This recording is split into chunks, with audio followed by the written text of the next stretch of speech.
Uno de los problemas fundamentales que vamos a encontrar en la biomecánica humana son las alteraciones que se producen a nivel de la rodilla. La rodilla, recordemos que es una articulación pivote.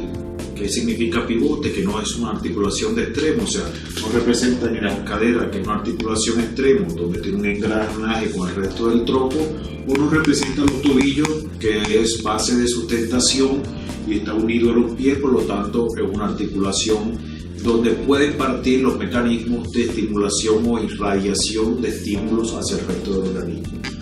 Por lo cual, esto va a hacer que la rodilla, al ser una articulación pivote, sea centro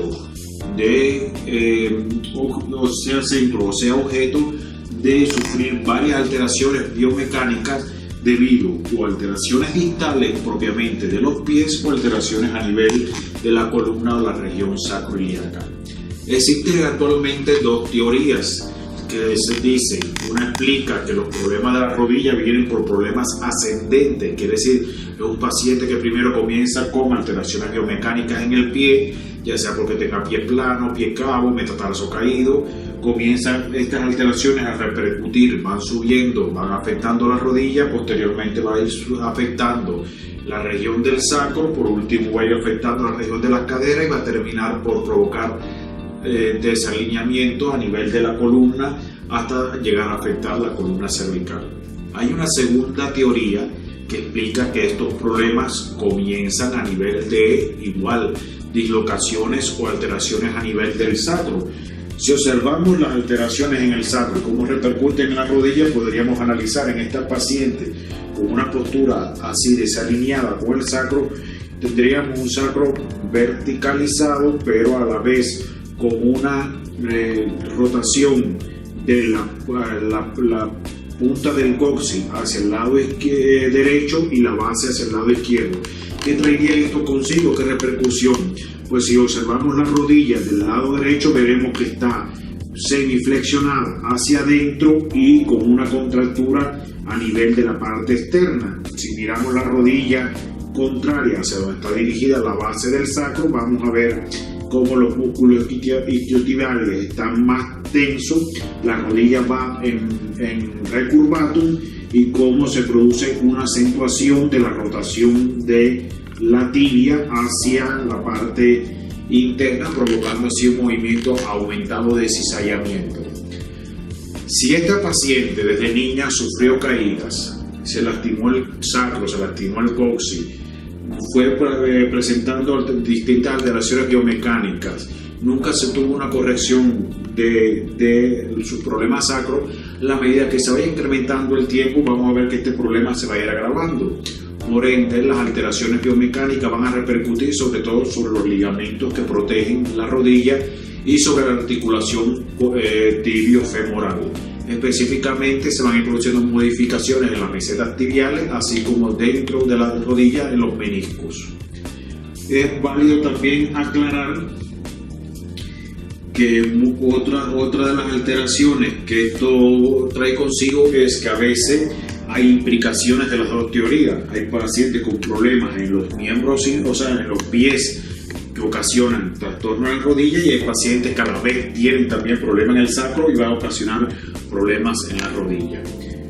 Si observamos fundamentalmente, la rodilla va a estar y nos vamos a guiar por aspectos básicos y fundamentales. Lo primero es el proceso protuberancial de la tibia,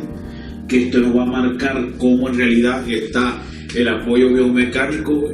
del fémur con respecto a la tibia, o sea, el segmento superior del miembro inferior contra el segmento inferior del miembro inferior.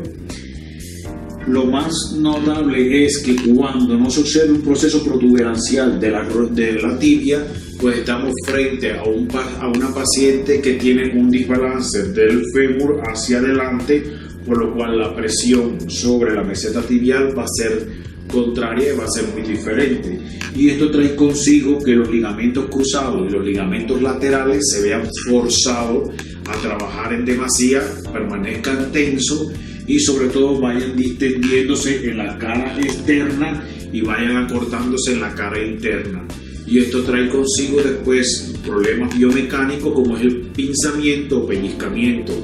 de los meniscos o sobre todo de la cara interna de las piernas, y esto va a traer consigo el dolor que se presenta muchas veces al caminar o la imposibilidad de mantener una marcha por más de 800 metros o 1 kilómetro. Como hemos hablado en videos anteriores, pues una de las soluciones en este tipo de pacientes sería trabajar bajo 3 principios: corrección del pie, que lo podemos hacer a través del sacrus, trabajando en el trípode de Haller o base de sustentación. Segunda teoría, trabajar con el sacrus o el cordus a nivel del hueso sacro, y esto también ayudaría a corregir los trastornos mecánicos o dislocaciones que presenta el sacro, y así como los bloqueos que puede presentar, y trabajar después, posteriormente, como hemos visto en otro video, ya directamente con sacro o cordus en los ligamentos laterales o ligamentos cruzados que están en la rodilla, de tal forma que vamos a ir logrando que vuelvan a tomar el tamaño o la longitud que anteriormente tenía el ligamento, cediendo así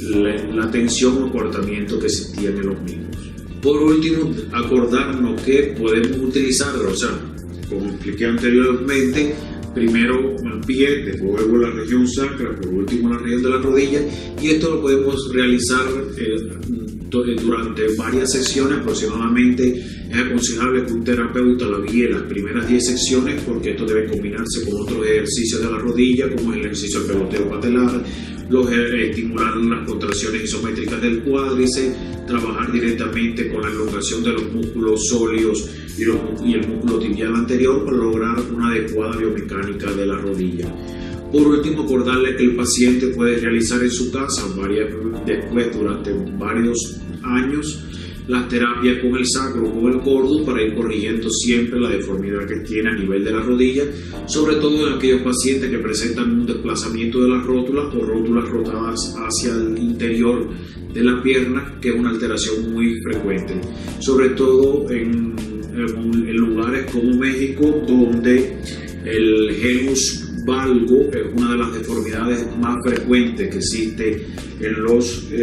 pacientes, y que muchas veces está asociado a 2 problemas fundamentales: alteraciones posicionales en el sacro, sobre todo en la vida intrauterina y durante el parto, donde se produce la alteración en este hueso, y la segunda, las alteraciones que también se sufren a nivel de los pies, producto también de la posición del feto en la vida intrauterina, y después el uso no adecuado de calzados, como es la falta de calzados ortopédicos para corregir los problemas y deformidades del pie.